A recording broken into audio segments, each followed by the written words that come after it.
Assalamualaikum warahmatullahi wabarakatuh. Bismillah walhamdulillah wassalatu wassalamu ala rasulillah wa ala alihi wa sahbihi wa mawalah.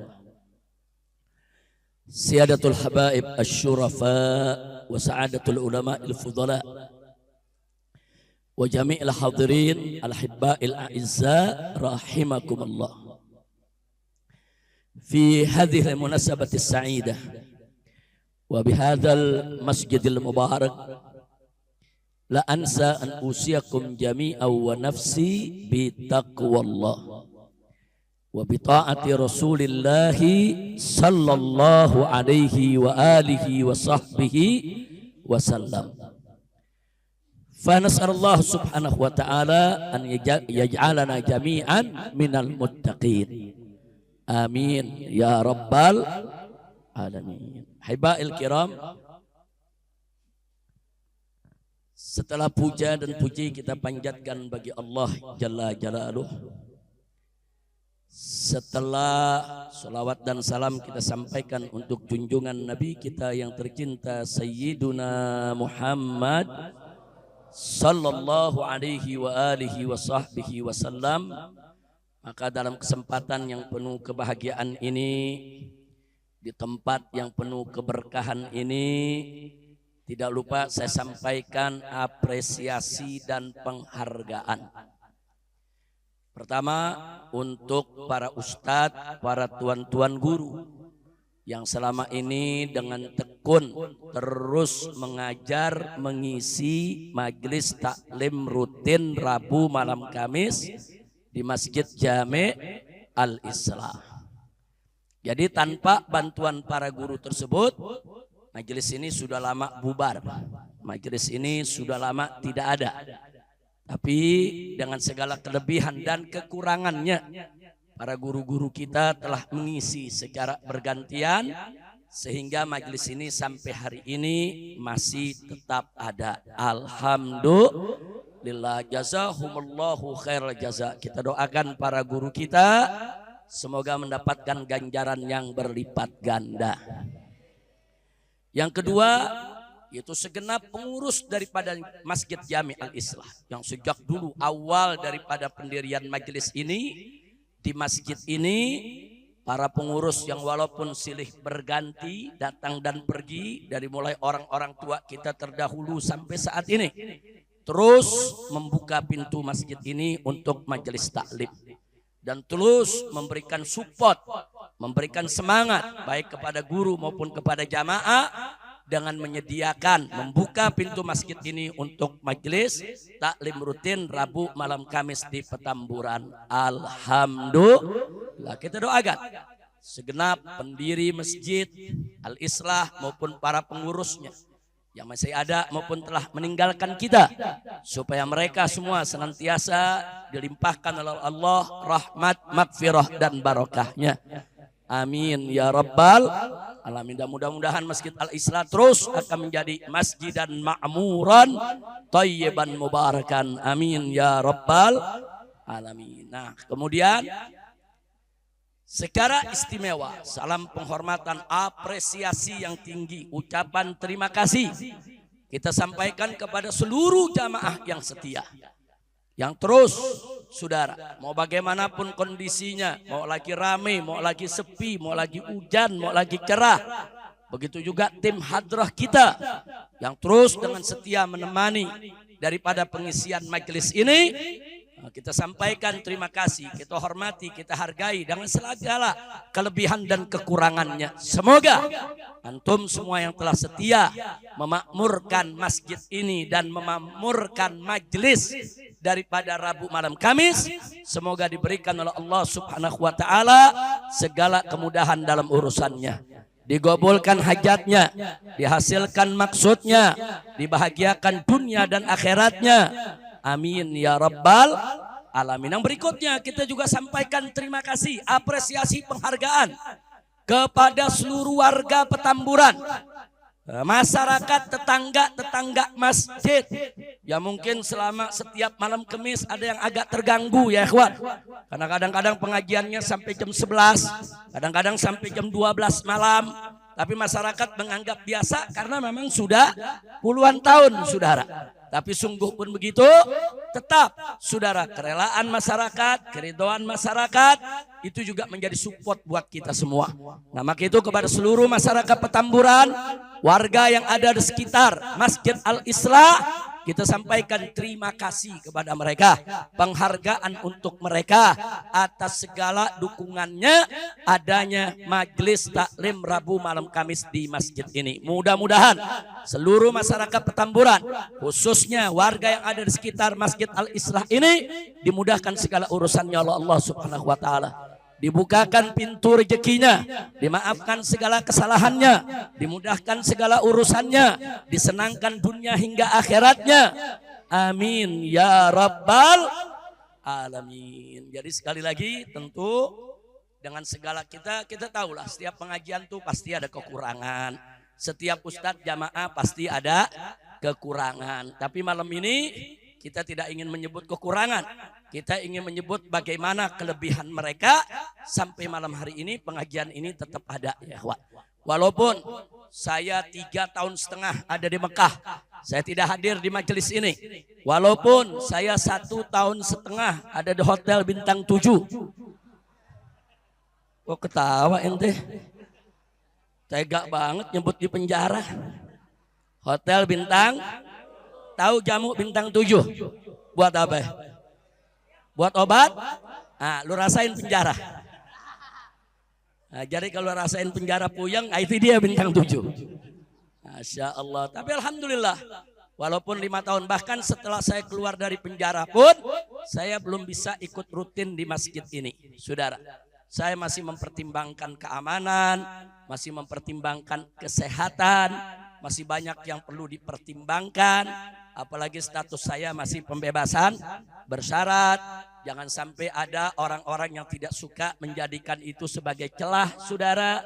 Sehingga selama ini saya belum bisa hadir. Tapi insya Allah nanti di bulan Syawal saat kita buka kembali majelis Rabu malam Kamis, insya Allah saya bisa hadir rutin di masjid ini.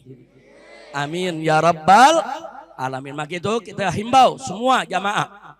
Nanti begitu pembukaan kita buka dan kita lanjut, setiap malam Kamis kita kumpul di masjid ini, kita baca burdah, baca zikir, baca doa, baca kitab, tanya jawab, soal-soal agama. Insya siap hadir, takbir, sallu ala nabi, Allahumma salli wa sallim wa barik alaih wa ala alih. Nah itu pertama dari pembukaan sambutan saya pada malam hari ini. Saya hanya ingin memberikan apresiasi, penghargaan, ucapan terima kasih kepada semua pihak. Siapapun dia, bapak, ibu, anak muda, semuanya yang telah ikut mendukung jalannya lancarnya daripada majelis taklim rutin Rabu malam Kamis. Semoga Allah berikan ganjaran yang berlipat ganda. Amin ya rabbal alamin. Nah, baiklah ya ikhwan. Pada malam hari ini saya ingin mengajak semua yang ada di sini saudara untuk sama-sama kita mengkaji sebuah ayat yang Allah firmankan dalam surat Al-Baqarah ayat 143. Di mana di situ Allah menyatakan faqala ta'ala wa kadzalika ja'alnakum ummatan wasata litakunu syuhada'a 'alan nasi wa yakuna ar-rasulu 'alaikum syahida. Shadaqallahul azim. Luar biasa indahnya ini ayat ya ikhwan. Walaupun saya tidak baca ayatnya penuh, saya baca hanya separuh ayat ya ikhwan. Di situ Allah mengatakan wa kadzalika, dan demikian pula ja'alnakum, kami jadikan kamu sekalian, hei umat Islam, hei orang yang beriman, ummatan wasata, sebagai umat yang pertengahan. Pertengahan, tidak berlebihan di dalam memahami dan mengamalkan ajaran agama, begitu juga tidak abai, tidak lalai di dalam melaksanakan ajaran agama. Ada pertengahan, saudara. Nah, kemudian Allah nyatakan dalam ayat itu, untuk apa itu semua? Litakunu syuhada'a 'alan nas, agar kamu sekalian menjadi saksi atas perbuatan umat manusia. Jadi kita ini umat Islam, saudara, menjadi umat pertengahan, kita akan menjadi saksi apa yang dilakukan oleh umat manusia di dunia yang ada di sekitar kita. Kemudian selanjutnya Allah menyatakan, wa yakunar rasulu 'alaikum syahida, dan Nabi pun akan menjadi saksi bagi kamu sekalian. Kita jadi saksi untuk umat manusia, Nabi akan jadi saksi buat kita sebagai umatnya, saudara. Nah, yang ingin saya garis bawahi adalah kalimat ummatan wasato. Allah menyebut kita umat yang pertengahan. Apa sih pengertian ummatan wasato? Kalau di zaman modern ini, biasa disebut umat yang moderat. Tidak radikal, tidak liberal, saudara. Atau kalau dalam bahasa Arabnya, tidak ifrat, tidak tafrid. Apa itu ifrat? Ifrat itu al-ghulu fil qabul. Menerima pemahaman agama secara berlebihan. Itu namanya al-ghulu fil qabul, dalam menerima ajaran agama berlebihan. Itu disebut ifrat. Nah, lawannya tafrid. Tafrid itu orang yang suka melalaikan, menghilangkan ajaran agama. Dia remehin ajaran agama, saudara. Nah, kalau di zaman sekarang ini, kelompok yang ifrat itu kelompok radikal. Kelompok yang memahami Islam secara berlebihan. Sedangkan yang tafrid ini kelompok liberal yang memahami Islam semau-maunya, seenak-enaknya, sesuka-sukanya, sehingga dia banyak mengabaikan kewajiban agama, saudara.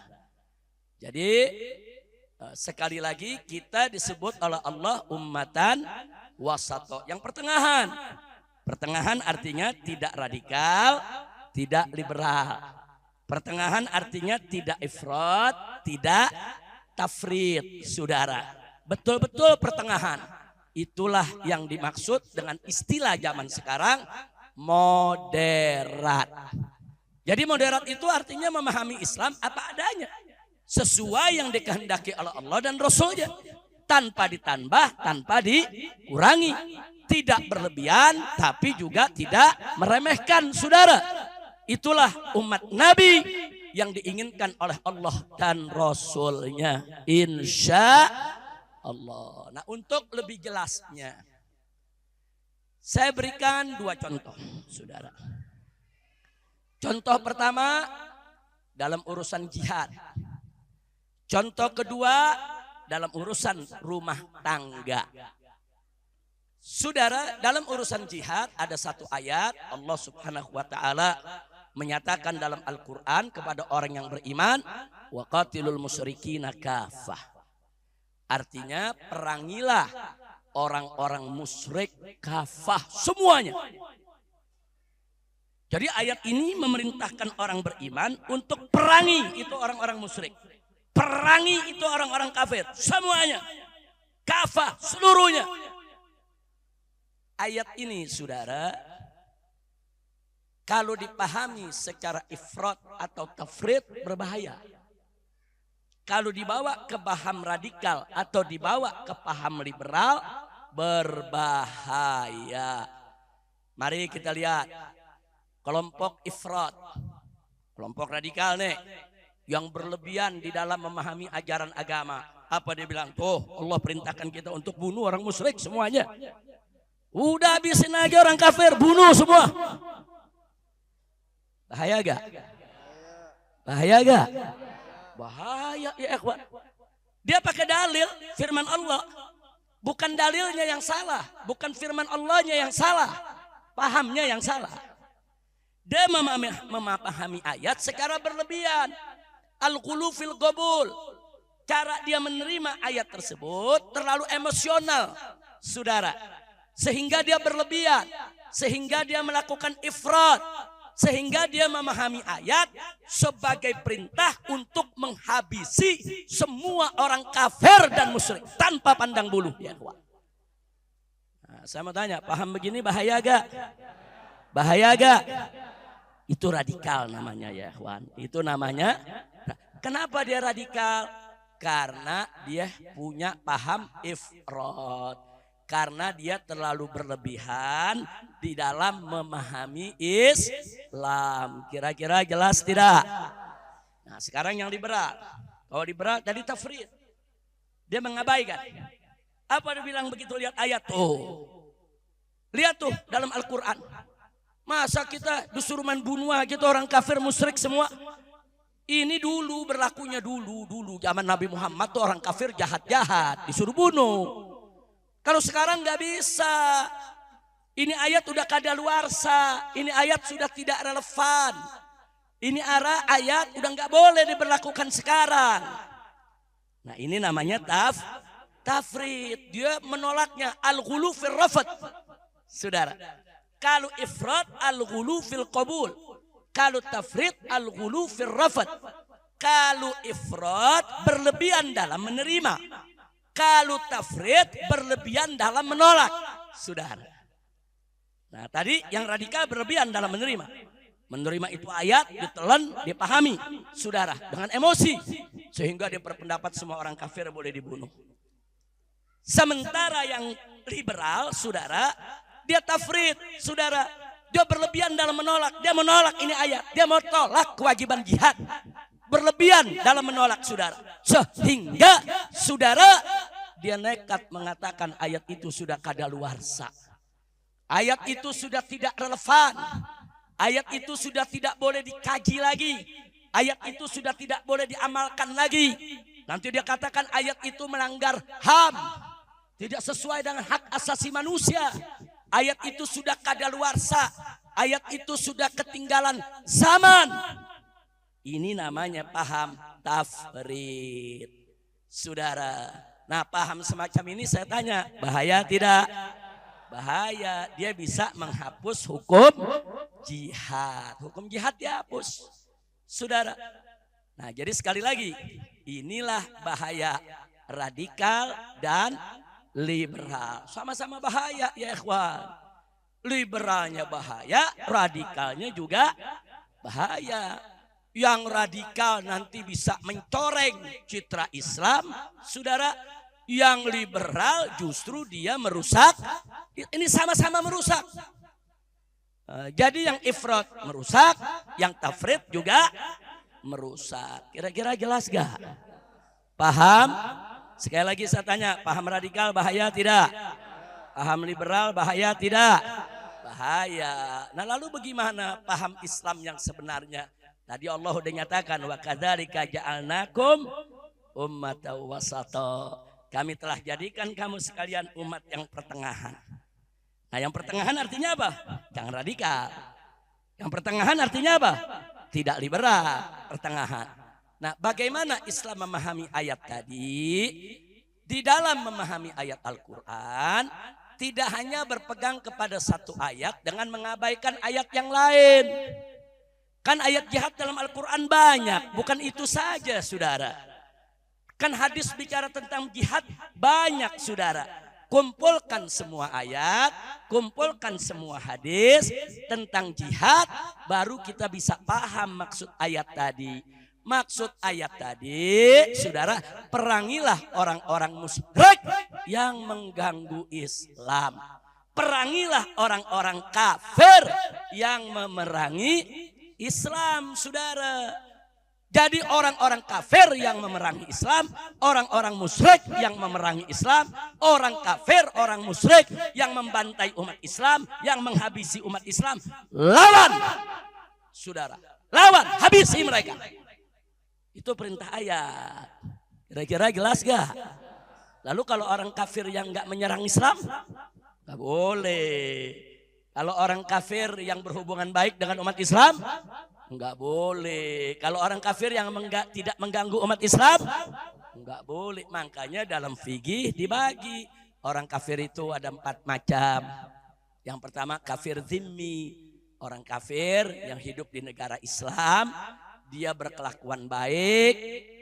Dia ikut aturan. Dia menjaga keamanan, ketertiban. Semua aturan dia patuhi, saudara. Itu kafir zimmi. Enggak boleh kita ganggu. Haram kita ganggu hartanya. Dan haram kita ganggu keselamatan badan dan nyawanya. Kira-kira jelas tidak? Jelas tidak? Yang kedua, kafir mu'ahad, saudara. Apa itu kafir mu'ahad? Kafir, orang kafir yang tinggal di negeri kafir, tapi negeri dia sama negeri kita ada perjanjian. Ada perjanjian damai, perjanjian kerjasama, perjanjian ekonomi, perjanjian politik, perjanjian keamanan untuk tidak saling mengganggu, saudara. Maka warga kita ke negeri dia harus aman, warga dia ke negeri kita juga harus aman. Kira-kira jelas gak? Gak boleh kita ganggu. Yang berikutnya kafir musta'man, saudara. Siapa itu kafir musta'man? Kafir yang minta perlindungan kepada umat Islam. Ada orang kafir tinggal di negeri kafir, cuman negerinya kejam, zalim. Rakyatnya dibunuh, rakyatnya dirampok, saudara. Nah, orang kafir ini protes, dikejar-kejar, mau dibunuh. Dia lari ke negeri kita, minta suaka politik, minta perlindungan hukum. Kemudian negara kita berikan, dilindungi. Silakan dia masuk tinggal di negeri kita. Itu namanya kafir musta'man. Enggak boleh kita ganggu, saudara. Begitu saya tanya, Islam indah gak? Indah gak? Jadi apa semua orang kafir boleh dibunuh?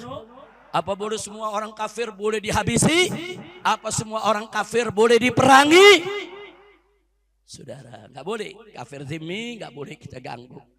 Kafir mu'ahad enggak boleh kita ganggu. Kafir musta'man enggak boleh kita ganggu. Yang keempat, kafir harbi. Siapa itu kafir harbi? Orang kafir yang terang-terangan memerangi umat Islam, saudara. Dia membakar rumah umat Islam, membunuh umat Islam, membantai umat Islam. Saudara, memperkosa perempuan-perempuan Islam, menghabisi anak-anak orang Islam, saudara. Orang kafir semacam ini, saudara, halal darahnya untuk ditumpahkan dan wajib untuk kita perangi mereka, saudara. Bukan lagi boleh, wajib dalam rangka untuk membela umat Islam yang terzalimi. Kira-kira jelas tidak? Jelas tidak? Nah, sekarang saya tanya, ada radikal, ada liberal, saudara, ada umat Islam yang ikut ajaran Islam secara kafah. Saya mau tanya, saudara, yang ngawur yang mana? Radikal ngawur gak? Liberal? Islam? Nggak ngawur. Radikal ngawur, liberal ngawur, tapi Islam yang moderat ngawur tidak? Enggak. Sampai di sini jelas? Sampai di sini jelas? Tahu makna Islam moderat? Tahu makna Muslim moderat? Paham? Alhamdulillah. Sekarang yang kedua saya kasih contoh. Urusan rumah tangga. Di dalam surat An-Nisa ayat 34 Allah menyatakan tentang perempuan-perempuan yang dikhawatirkan saudara melakukan nusus, melanggar perintah suami, saudara mengkhianati suami. Di situ Allah katakan wallati takhafuna nusyuzahunna fa'izuhunna wahjuruhunna fil madaji wadribuhunna. Subhanallah. Dalam ayat ini apa disebut? Wallati, itu perempuan-perempuan kalian punya istri. Yang mana? Takhafuna nusyuzahunna, yang kamu khawatirkan penyelewengan mereka, yang kamu khawatirkan kesetiaan mereka, mereka enggak setia lagi. Maka kata Allah, fa'izuhunna, kasih dia nasihat. Kasih nasihat.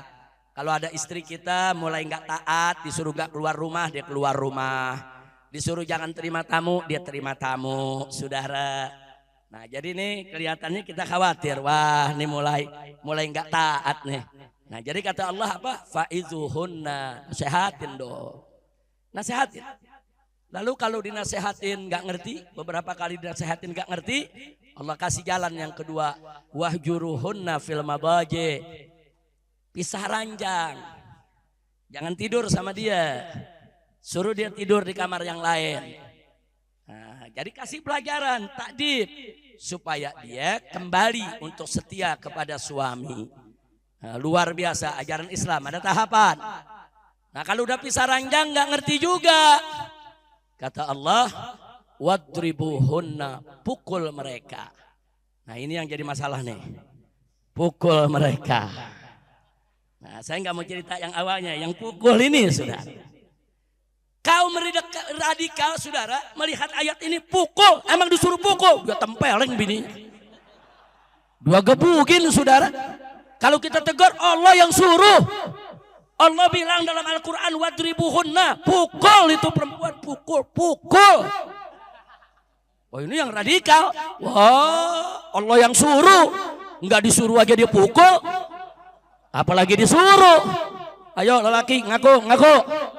Ada gak laki yang suka ngebukin bini? Ada gak? Kejam loh. Jangan, ini paham radikal. Mentang-mentang Allah suruh pukul, dia pukul semau-maunya saudara. Itu paham radikal. Itu ifrat, berlebihan di dalam memahami agama saudara. Berlebihan di dalam menerima dan memahami suatu ayat. Terlalu emosi. Betul Allah suruh pukul saudara, tapi bukan seenaknya kita mukul, bukan semau-maunya kita pukul saudara. Nah paham begini disebut paham radikal. Bahaya gak? Bahaya gak? Kalau ikut paham radikal, bini bonyok gak? Bu, gawat gak bu? Gawat, bonyok urusan tuh bini. Jadi radikal itu bukan hanya urusan perang aja saudara. Dalam rumah tangga pun paham radikal bisa masuk. Dalam urusan perang bahaya, dalam urusan rumah tangga juga bahaya saudara. Nah sekarang masuk paham liberal. Kalau liberal tadi apa? Berlebihan dalam menolak. Dia bilang apa? Wadribuhunna, pukul. Wah, ini kekerasan dalam rumah tangga ini. Ini ayat KDRT. Jadi ayat Qur'annya disalahin saudara. Masa disuruh pukul istri? Ini melanggar HAM. Ini melanggar hak asasi manusia. Ini merupakan KDRT, kekerasan dalam rumah tangga. Ini sudah kadaluarsa. Ini nggak boleh berlaku. Ini nggak boleh diamalkan.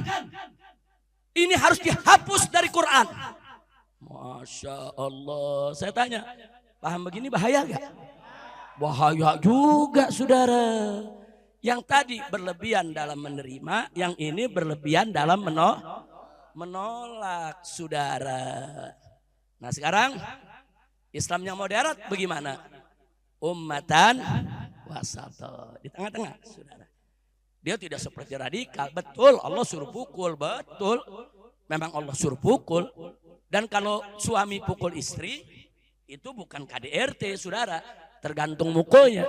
Kalau mukulnya pakai gaya Mike Tyson ya KDRT. Jahat bener loh. Bini dipukul gaya Mike Tyson. Gebuk. Tuh bini terpelanting. Ayo jujur, ada gak laki yang model begitu? Ada gak yang begitu? Kalau ada yang begitu suruh berkelahi sama Mike Tyson. Jangan membini loh, betul?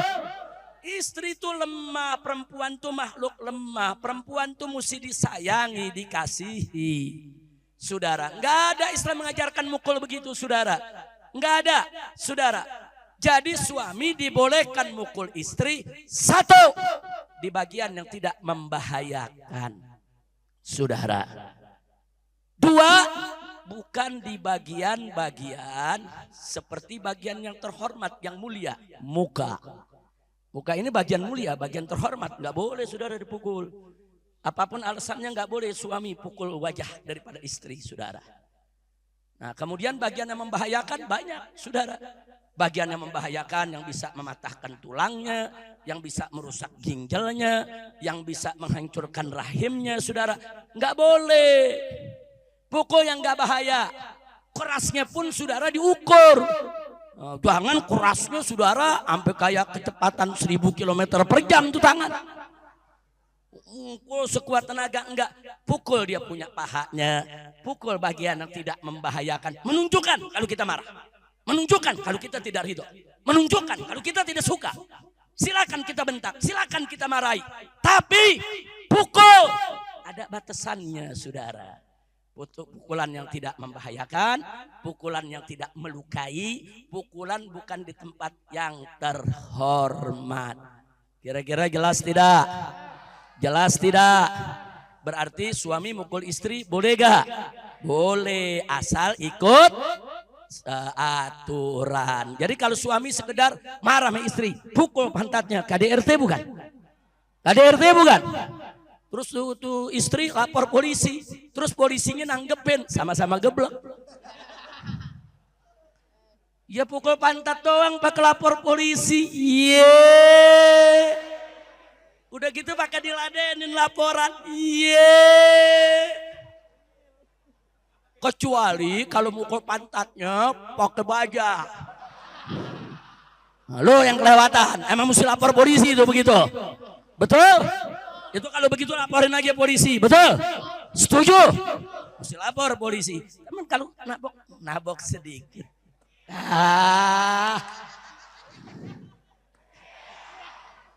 Dilaporin polisi. Laporannya diterima. Udah jangan diterusin dah. Urusannya diterusin pembebasan bersyarat. Tapi udah paham ya? Udah paham? Kalau pukulan begini wajar gak? Wajar gak? Kalau di empos? Ayo orang Betawi tahu empos gak? Apa empos? Hah? Nah, lu pernah di empos sama emak? Pernah? Ngambil duit emak jajan? Ketahuan diapain? Oh saudara. Jadi kalau pukulan-pukulan yang tidak melukai, pukulan-pukulan yang wajar, pukulan-pukulan yang tidak kejam, bukan pukulan brutal, bukan pukulan biadab, bukan pukulan yang berbahaya, dan bukan pukulan di wilayah wajah yang terhormat, saudara, nggak boleh. Kalau pukulan-pukulan di pantatnya, saudara, di bagian pahanya, saudara, yang tidak membahayakan dia, saudara, tidak melukai dia, maka pukulan semacam itu boleh, bahkan diperintahkan oleh Allah. Kira-kira jelas gak? Jelas gak? Jadi saya tanya, kalau gitu paham Islam moderat bagus tidak? Adil tidak? Pertengahan tidak? Takbir. Kalau paham radikal bahaya tidak? Paham liberal bahaya tidak? Nah, jadi sekali lagi, radikal singkirkan, liberal singkirkan, jangan ada yang ikuti.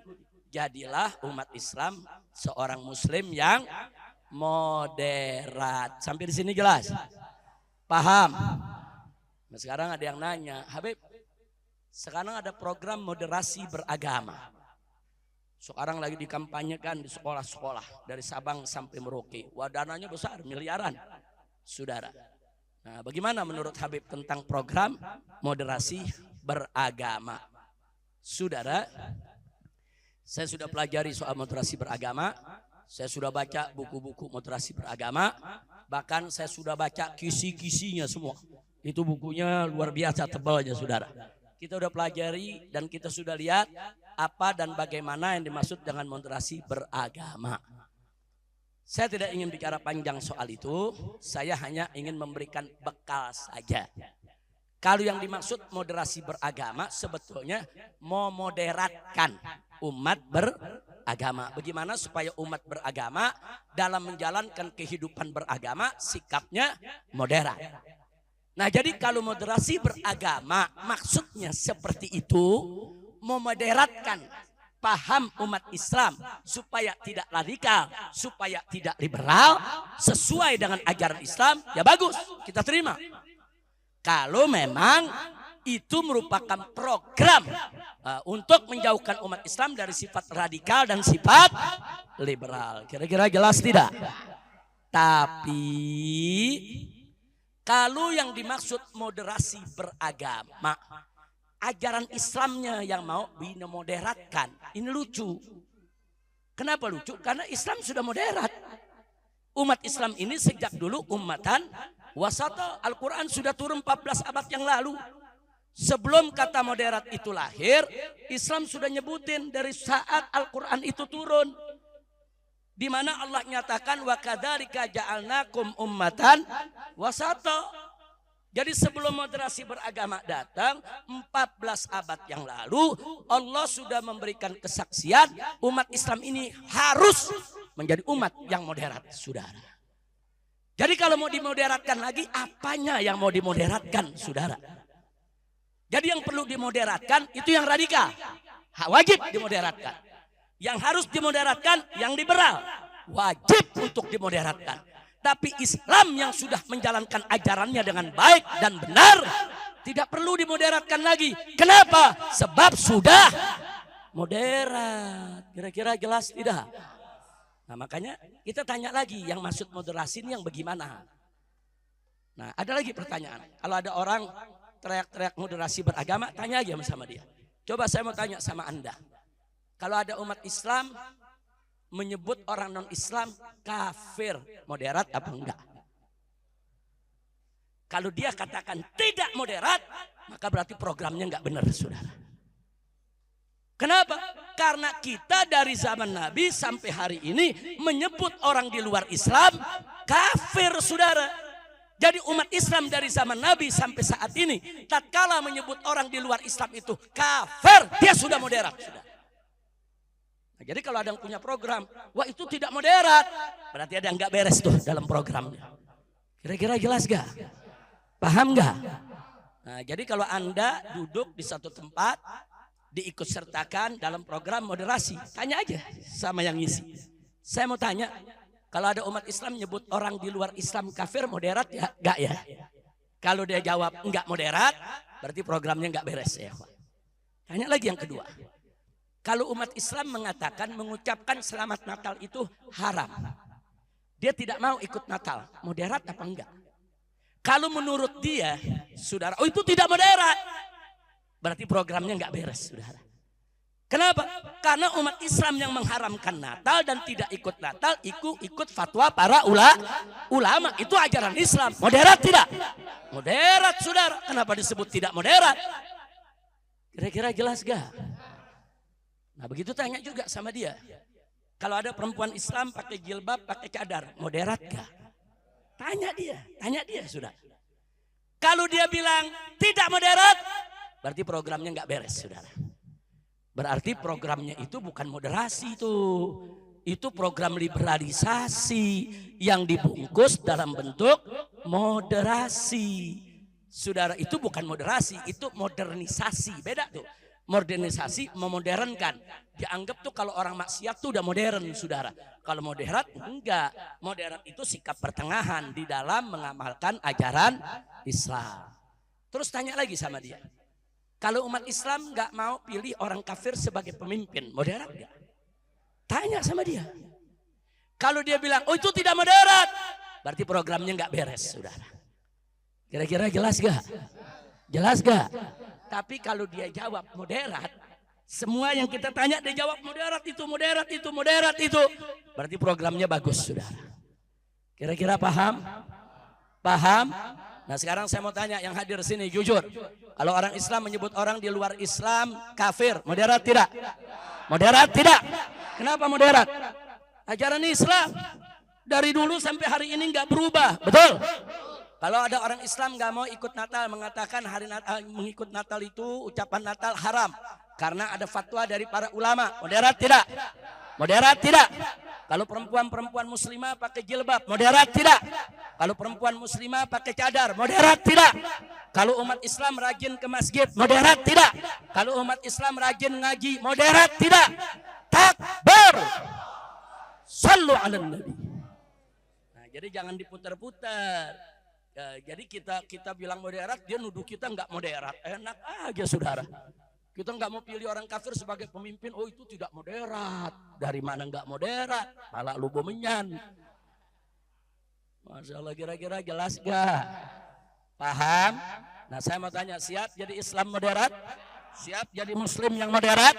Apa maksud moderat? Ummatan wasata, umat yang pertengah, tidak radikal, tidak liberal. Siap tolak radikal?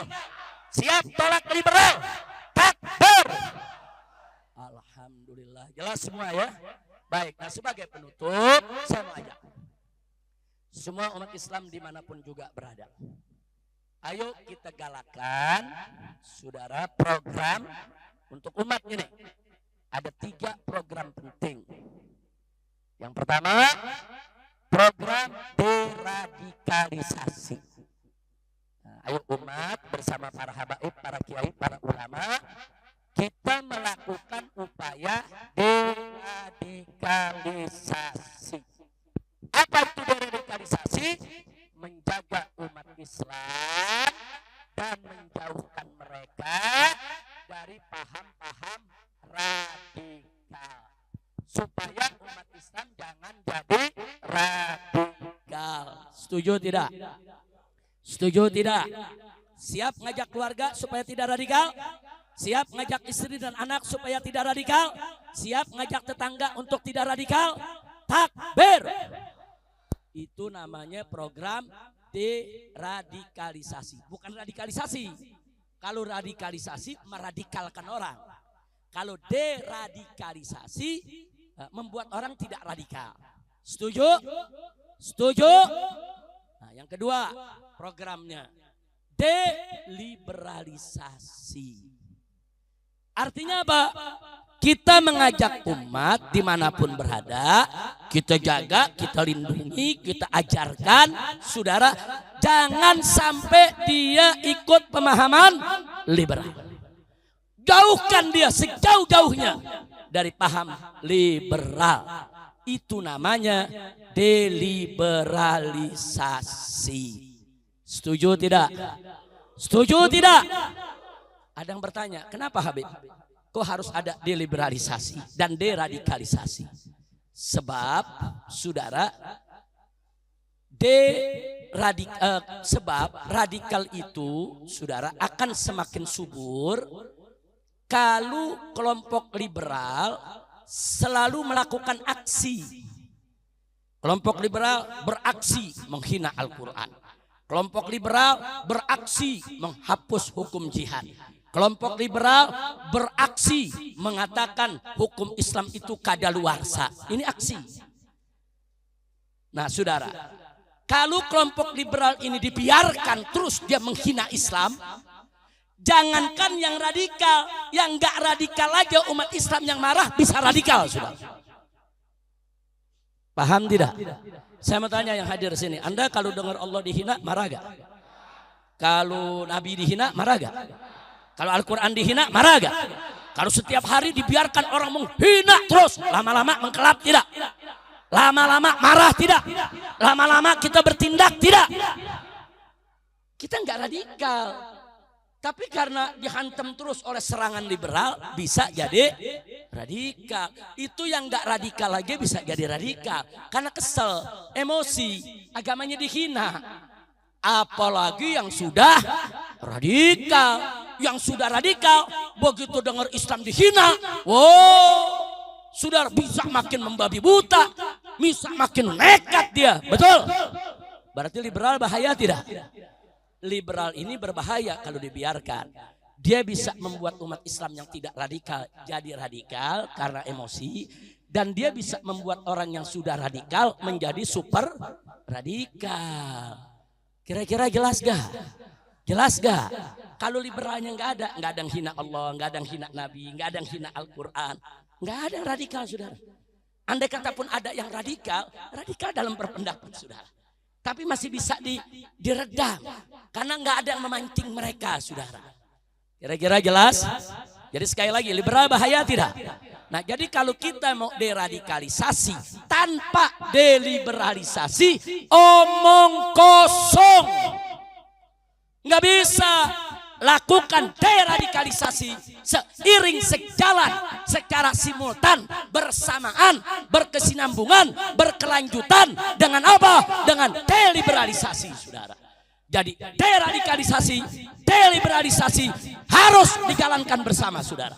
Bagaimana? Jaga umat jangan radikal, jaga umat juga jangan liberal, saudara. Setuju tidak?